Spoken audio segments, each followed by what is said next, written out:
Allow the flow of positive energy to enter into all aspects of your life. Stability into your relationships. Prosperity into your business. And peace into your home. Balance the 5 elements of nature. Follow the principles of Vastu Shastra. Visit divinevastu.net. Reva Kumar, your vastu shastra specialist. Radio जिंदगी 1170 AM पे welcome back listeners. मैं हूं आपके साथ Ira. Show लेके आए हैं आपके लिए healing spaces with World of Divine vastu by Reva Kumar. Yes listeners, it's time once again when we are joined by Reva Kumar, vastu specialist from Divine vastu, World of Divine vastu rather. And जब भी रेवा जी ऑन एयर आती हैं, हम बात करते हैं वास्तु के बारे में। इतने सालों से हम ये शो कर रहे हैं, रेवा जी ऑन एयर आती हैं, शो में आती हैं, समझाती हैं कि वास्तु क्या होता है, किस तरीके से काम करता है। और कोई भी सवाल अगर आपको होते हैं, कोई भी आप उनसे बात करना चाहते हैं लिसनर्स, तो आप उनसे डायरेक्टली भी बात कर सकते हैं और शो के दौरान भी कॉल कर सकते हैं। शो के टाइम पे नंबर रहेगा स्टूडियो का 510-657-1170। दैट्स 510-657-1170। वास्तु को लेके कोई भी सवाल आप पूछ सकते हैं, चाहे रेजिडेंशियल वास्तु हो, चाहे कमर्शियल वास्तु हो, घर के लिए या काम की जगह के लिए आप पूछ सकते हैं। और अगर आप शो के बाद रेवा जी से बात करना चाहते हैं, अपॉइंटमेंट लेना चाहते हैं कुछ लंबे डिस्कशन के लिए, तो नंबर रहेगा 510-868-3338। दैट्स 510-868-3338। ये है रेवा जी का डायरेक्ट नंबर। आप ईमेल भेजिए divineavc@gmail.com और उनकी जो वेबसाइट है वो है worldofdivinevastu.com। रेवा जी, जय माता दी। जय माता दी ईरा, और हमारे रेडियो जिंदगी के सभी लिसनर्स, आपको भी ढेर सारा प्यार भरा नमस्कार। जय माता दी। 2020 का कहते हैं ना कि स्टेप किया हुआ लास्ट मंथ, जो बाय बाय करने लगे हैं और वेलकम करेंगे 21 को। कुछ 3 वीक्स रह गए हैं। आज का शो शुरू होने से पहले मैं अपने सभी लिसनर्स को ये कहना चाहती हूँ कि इस मंथ के जितने भी थर्सडे को 2:30 से 3 और 2 से 3 ही आप लीजिए, जिसमें रितेश जी भी होते हैं, ये स्पेशल शो होगा जहां आपको 2021 की हर तरह से उस साल का किस तरह से वेलकम करें, कैसे जाते हुए साल को विदा करें और आते हुए साल का वेलकम करें, स्वागत करें। आपको हमेशा अपने साथ रखना है, स्पेशल इन वीक्स में 2 to 3 का शो सुनते हुए थर्सडे को पेंसिल पेन अपने साथ में, ताकि आप नोट कर सकें हम आपको जो भी टिप्स बताएं। जी बिल्कुल। इनफैक्ट मैं रितेश जी से जब बात कर रही थी तो मैंने उन्हें बोला भी था कि मैंने पूछा था रादर उनसे कि जो आने वाला साल होता है वो किस तरीके का रहेगा अलग अलग राशियों के लिए। सो ही सेड वो डेफिनेटली जो लास्ट शो रहेगा इस साल का उसमें वो कवर जरूर करेंगे। सो लिसनर्स, ये वाले जो शो आने वाले हैं ये बहुत इंपॉर्टेंट हैं, बहुत इसमें काम की बातें होने वाली हैं, तो जरूर सुनिएगा।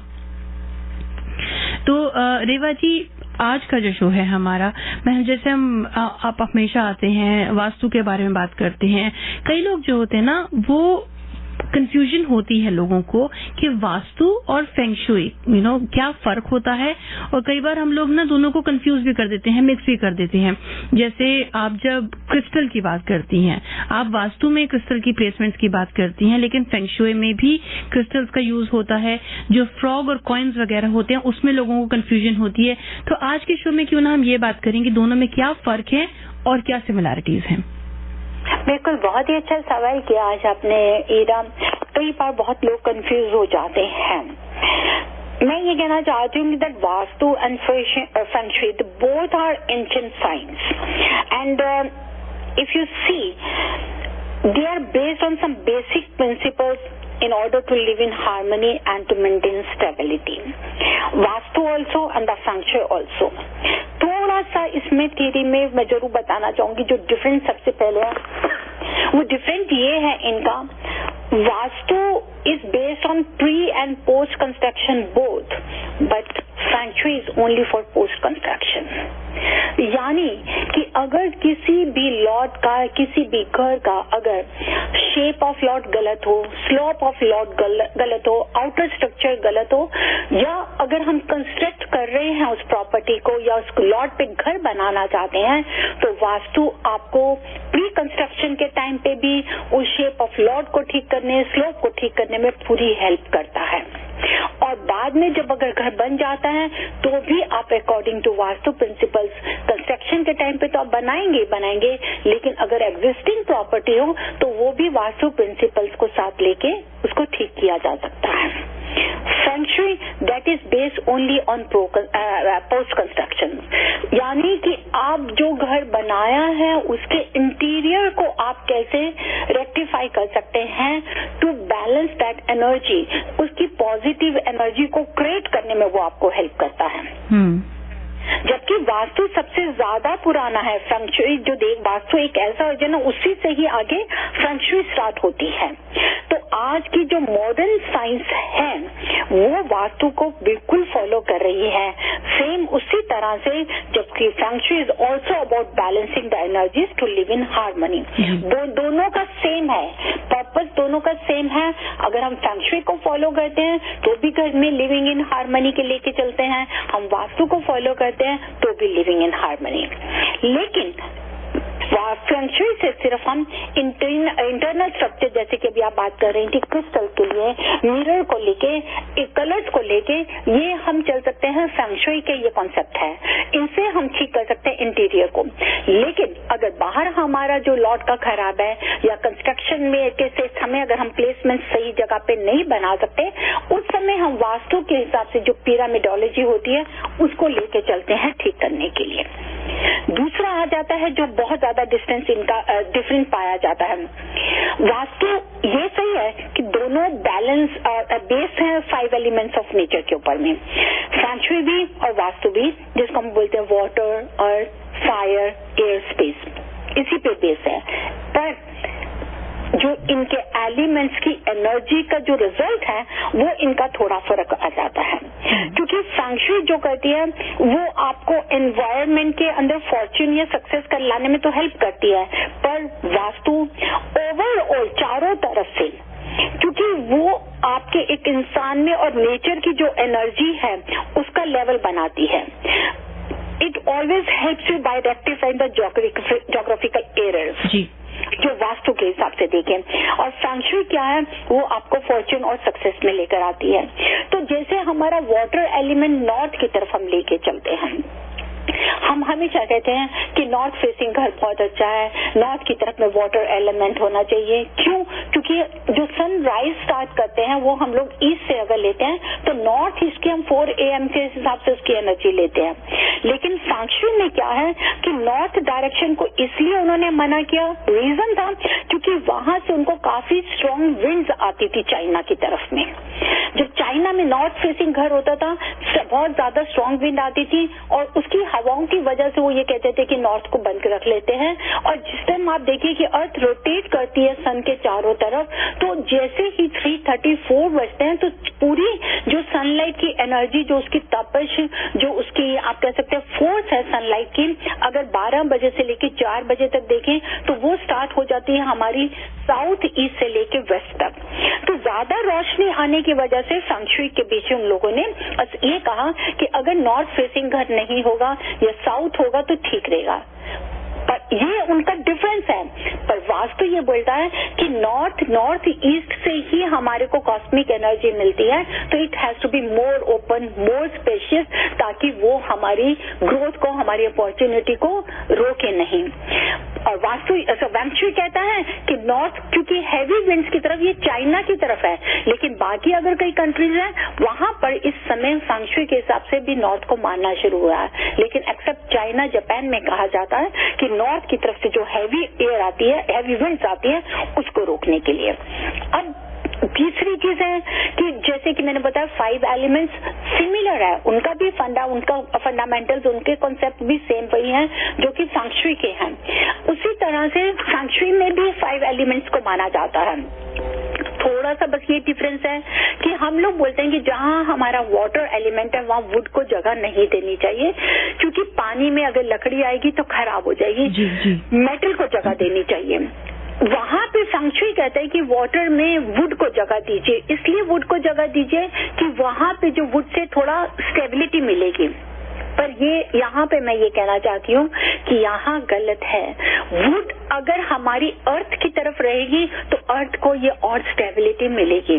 वाटर में मेटल को होना चाहिए, और कभी भी वुड को साउथ ईस्ट जहाँ फायर एलिमेंट की जगह है वहाँ पे वुड नहीं होनी चाहिए, क्योंकि फायर वुड को जला देगी।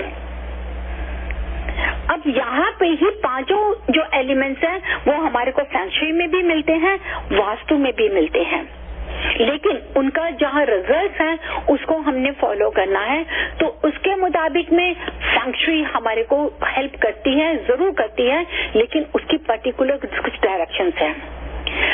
अब क्रिस्टल की अगर हम लेते हैं, क्रिस्टल हमारा इरा फेंग शुई में भी चलता है और वास्तु में भी चलता है, क्योंकि क्रिस्टल एक ऐसी है जो उसकी रेज है वो इतनी फैसिनेटेड होती है कि वहां से ऑलरेडी जो भी हमारी एनर्जी आ रही है, क्रिस्टल हमें हेल्प करता है उस एनर्जी को घर के अंदर डिस्पर्स करने के लिए। तो उसके हिसाब से देखें तो it brings more fortune and success in our environment if we are taking help from crystals. Okay Reva ji, आगे बढ़ने से पहले एक छोटा सा ब्रेक लेते हैं। मैं लिसनर्स को याद दिलाना चाहती हूँ कि आपके पास अगर कोई भी सवाल होता है जो आप रेवा जी से पूछना चाहते हैं, कॉल कर सकते हैं हमें अभी 510-657-1170 पर। दैट्स 510-657-1170। ये है रेवा जी का डायरेक्ट नंबर, लेकिन ये है स्टूडियो का नंबर, और रेवा जी का डायरेक्ट नंबर है 510-868-3338। That's 510-868-3338। worldofdivinevastu.com is the website। जी रेवा जी, कंटिन्यू करते हैं। अच्छा, अब नेक्स्ट आती है वास्तु और फेंग शुई की जो similarity, because they both practice to recognise the centre of our home, because centre of home is always important for the abundance in the family. तो ये दोनों हमारी सेम चलती हैं। Next, they both are having same compass to see the directions, जिसको हम बोलते हैं कि 8 डायरेक्शंस को हम देखते हैं, 5 एलिमेंट्स को देखते हैं, इन दोनों में बिल्कुल सिमिलरिटी है। नेक्स्ट आती है, अगर सिमिलरिटी को देखें कि vastu shastra and feng shui they are having the same effect, if there is a defect they are having the same effect on people. There is nothing is difference in between them. कि जो भी अगर इनका feng shui में और इन दोनों का defect अगर कोई भी सेम होता है और उसका जो इफेक्ट भी होता है वो भी बिल्कुल सेम होता है। अब इनमें जो डिफरेंस है वो ये देखा जाएगा कि जो वास्तु है उसको हम स्पेशली जो इसकी डिवाइसेस है, जो मैंने आपको पहले भी बताया कि इनको रेक्टिफाई करने के लिए अगर हम लेते हैं, हम मैग्नेटिक प्लेट्स की हेल्प लेते हैं, पिरामिड्स की लेते हैं, ज्योमेट्रिकल शेप्स की लेते हैं, लेकिन जो फेंग शुई में अगर हम लेते हैं तो फेंग शुई में सिर्फ आप मिरर और क्रिस्टल्स की लेते हैं। ये फर्क है इन दोनों के बीच में। इसका एक और बहुत ज्यादा डिस्टिंग्विश पाया गया है कि वास्तु के लिए जो घर का जो सेंटर ऑफ योर होम है उसके लिए आप उसको ज्यादा लाइटफुल करने के लिए, क्योंकि सेंटर जिसको ब्रह्म स्थान कहा जाता है, अगर वो ओपन होगा, वहां पे ज्यादा लाइट होगी तो बहुत अच्छी ग्रोथ मिलती है। उसके लिए वहां पे सेंटर में हम इस लाइट को यूज करते हैं, व्हाइट लाइट को। लेकिन फेंग शुई में क्या किया जाता है कि आप कोर्टयार्ड को, जो कोर्टयार्ड का एरिया है उसको भी काउंट कर लेते हैं कि कोर्टयार्ड में अगर ज्यादा लाइट होगी तो वो हमें हेल्प करेगी, वहाँ बिगनिंग से आएगी। लेकिन वास्तु में हम लोग सिर्फ सेंटर ऑफ द होम लिखते हैं, और सेंटर ऑफ होम जो देखा जाता है वो आपका पूरे घर में से देखा जाता है, चाहे वो आपका फ्रंट यार्ड हो, बैक यार्ड हो, कोर्ट यार्ड हो या आपका गैराज एरिया हो, from A to G corner तक पूरे कॉर्नर में हम उसको डायगोनली देख के देखते हैं। लेकिन फेंग शुई में जब देखा जाता है उसका एरा फेंग शुई में थोड़ा अलग किया जाता है इसको। ओके, तो ये अलग अलग बात कर रहे हैं लिसनर्स हम, the differences between feng shui और वास्तु। जैसे कि इंट्रोडक्शन में मैंने कहा था कि कंफ्यूजन काफी हो जाती है लोगों को कई बार कि वास्तु में कौन से प्रिंसिपल्स फॉलो होते हैं, कौन सी चीजें वास्तु की होती हैं और कौन सी फेंग शुई की। तो आज इस बारे में रेवा जी बात कर रही हैं कि फेंग शुई और वास्तु में क्या डिफरेंस होता है और कहाँ पे दोनों एक जगह भी आते हैं, जैसे कई क्रिस्टल्स फॉर एग्जांपल, और या फिर दूसरी जो चीजें होती हैं जो वास्तु में भी यूज होती हैं और फेंग शुई में भी। सो क्या डिफरेंसेस हैं और क्या सिमिलैरिटीज हैं वास्तु और फेंग शुई को लेके। और बेसिकली प्राइमरी जैसे बताया रेवा जी ने कि कंस्ट्रक्शन फर्स्ट पॉइंट था कि वास्तु जो है वो pre and post construction of a building है और Feng shui is only post construction, कैसे आप उसकी एनर्जी शिफ्ट कर सकते हैं बनाने के बाद में। तो रेवा जी इसमें डायरेक्शंस का जो खेल होता है, जैसे वास्तु का हम जानते हैं अलग अलग डायरेक्शंस के लिए अलग चीजें हैं, एलिमेंट्स हैं, तो फेंग शुई का कैसे होता है? फेंग शुई का भी ऐसे ही है। मैंने बताया कि जो उनके एलिमेंट्स हैं उस चीज को हम कहीं नहीं अलग करते हैं। बिल्कुल सिंपल, जैसे कि वास्तुशास्त्र में हम पूरी 8 और 10 डायरेक्शंस को लेते हैं, फेंग शुई भी लेते हैं। वास्तु मीन्स ड्वेलिंग, कि जहां हम रहते हैं, एंड शास्त्र मीन्स साइंस, उस साइंस से रिलेटेड है। और फेंग शुई में Feng means air and Shuey means water. अब जब आप देखो, ध्यान से समझें कि जैसे अभी आप मुझे डायरेक्शन के लिए पूछ रहे हैं कि जो हमारी कॉस्मिक एनर्जी है वो फेंग शुई भी एक्सेप्ट करता है कि वो नॉर्थ ईस्ट से ट्रेवल करके साउथ वेस्ट तक जाएगी उस 7 पॉइंट्स के ऊपर में, और वास्तु भी यही कहता है कि हमारी एनर्जी ट्रेवल करती है नॉर्थ ईस्ट से साउथ वेस्ट में। इसमें कहीं वो कोई डिफरेंस नहीं बता रहा, लेकिन जो फेंग शुई की फिलॉसफी है वो ये हमें ये बोलते हैं कि जिसको हम बोलते हैं कि चाइनीज कल्चर में ये लोग बोलते हैं ची मीन्स कि उस एनर्जी से फ्लो ऑफ एनर्जी, और हम लोग बोलते हैं उसको लाइफ, ये लोग बोलते हैं फ्लो ऑफ एनर्जी, वास्तुशास्त्र में उसको बोलते हैं लाइफ। अब एनर्जी फील्ड क्या है, दोनों की प्रैक्टिस में ये सेम है क्योंकि ये एनर्जी को बैलेंस करते हैं। Vastushastra and feng shui use the 8 compass directions to determine placements and architecture. Means कि nothing is different, they both are based on 8 directions along with the 5 elements to attract positive energy. आपको कैसे जानना है कि हमें वास्तु की जरूरत है कि फेंग शुई, ये आप ये जरूर कोशिश जानने की करिए, क्योंकि अगर आपके घर में कहीं भी देखते हैं कि सक्सेस नहीं मिल रही या फॉर्च्यून नहीं है या कहीं पर बैड वाइब्स आ रही हैं, नेगेटिव वाइब्स आ रही हैं, तो वहां पर हम वास्तु फेंग शुई की हेल्प जरूर लेंगे। वास्तु की भी ले सकते हैं, ऐसा है कि नहीं ले सकते, लेकिन फेंग शुई से वहां से भी हम लोग उसको रेक्टिफाई कर सकते हैं। पर अगर हमारा इरा कि बाहर का स्ट्रक्चर भी बिल्कुल खराब है, प्लेसमेंट रूम्स की सही जगह पे नहीं है, वहां पर सिर्फ हमारे को वास्तु हेल्प करता है। ओके, तो ये ऐसा जरूर हो सकता है रेवा जी कि एक ही बिल्डिंग में वास्तु और फेंग शुई दोनों को एग्जिस्ट करें, दोनों को ही इम्प्लीमेंट किया जा सके? जी बिल्कुल, ऑफ कोर्स क्यों नहीं किया जा सकता, बिल्कुल किया जा सकता है, क्योंकि वास्तुशास्त्र में अगर देखो तो is more about the constructing a home, कि जो आपको कह सकते हैं कि अकॉर्डिंग टू जो हमारी साइंस है, आर्किटेक्ट साइंस है, उसके ऊपर में बेस है, उससे हमारे को कैसे हेल्प हो सकता है। वैसे अभी मैं जैसे बता रही हूँ आपको कि वास्तु के बीच में हम नॉर्थ को सबसे ज्यादा मानते हैं कि ये ऑस्पिशियस है, रीजन क्योंकि वहां से एक मैग्नेटिक एनर्जी आती है। अब फेंग शुई में क्या है, वो लोग ये बोलते हैं कि साउथ ज्यादा ऑस्पिशियस है, उनको ये लगता है कि सन जो मूव कर रहा है that is from east to west चल रहा है, जो अर्थ रोटेट कर रही है सन के, that is east to west, और उनको वहां से सनलाइट मिलती है। अब वास्तु में कलर अगर देखते हैं, हमेशा ब्राइट कलर्स हम एक एक्सेंट वॉल देते हैं उसको एनर्जी के लिए, लेकिन फेंग शुई के बीच में वो लोग हमेशा व्हाइट को या बेज कलर और क्रीम को करते हैं सूदिंग कलर करने के लिए। पर वो जो सूदिंग कलर देते हैं फेंग शुई में, वो इरा सारी वॉल्स को लेके चलते हैं, लेकिन फेंग शुई वास्तु के बीच में हम एक एक्सेंट वॉल को लेते हैं। अब जैसे कि बच्चों का बेडरूम ईस्ट डायरेक्शन में है, तो वहां की जो ईस्ट की वॉल होगी उसको हम कलर देंगे, उसको इनहेंस करेंगे हम ग्रीन कलर के साथ में या येलो कलर के साथ में, क्योंकि वो सनलाइट की एनर्जी से है। अब वास्तु फेंग शुई का डिस्टिंग्विश करता है, वो बोलते हैं कि जी आप यहाँ पे बेज कलर दे दीजिए पर चारों वॉल पे दे दीजिए। जी ओके। तो उसी तरह से फेंग शुई में हम लोग विंड चाइम्स यूज कर लेते हैं, लॉफिंग बुद्धा है, बैम्बूज है, ये सब यूज करते हैं। अब दूसरी तरफ अगर देखो वास्तु में क्या है, अगर हमारा लॉफिंग बुद्धा फेंग शुई में है तो वास्तु में हम गणेशा को लेते हैं। अच्छा, अगर वहाँ पर बैम्बू प्लांट को लेते हैं तो हम वहाँ पे तुलसी प्लांट को लेते हैं। So these are the simple things. लेकिन वो रिलेटेड है एक दूसरे से। अगर देखो तो कहीं ना कहीं वो एक दूसरे से जरूर रिलेटेड है। जी, ओके, दोनों के बारे में हमने जो बात करी, वास्तु और फेंग शुई के बारे में, कि क्या उसकी सिमिलैरिटी है, क्या उसकी डिफरेंसेस हैं, और आज हमने ये भी बात करी कि एक ही बिल्डिंग में जरूरी नहीं है कि आपको चूज करना पड़े कि आपको या तो वास्तु इम्प्लीमेंट करना है या फेंग शुई। एक ही बिल्डिंग में, एक ही घर में, या एक ही वर्क प्लेस में, एक ही स्ट्रक्चर में आप दोनों भी को एग्जिस्ट कर सकते हैं। दोनों को आराम से, दोनों को अच्छी तरीके से इम्प्लीमेंट किया जा सकता है। रेवा जी, इसी के साथ में हमारा आज का जो शो है वो यहीं खत्म होता है, but let's continue talking about this wonderful topic next week.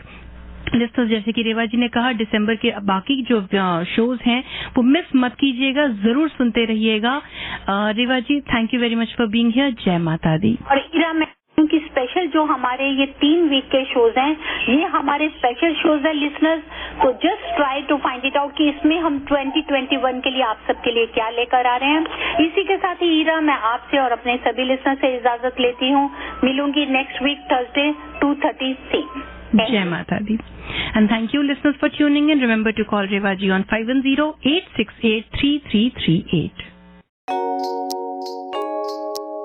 Harmonize your life with the principles of Vastu Shastra and make every moment of your life a celebration.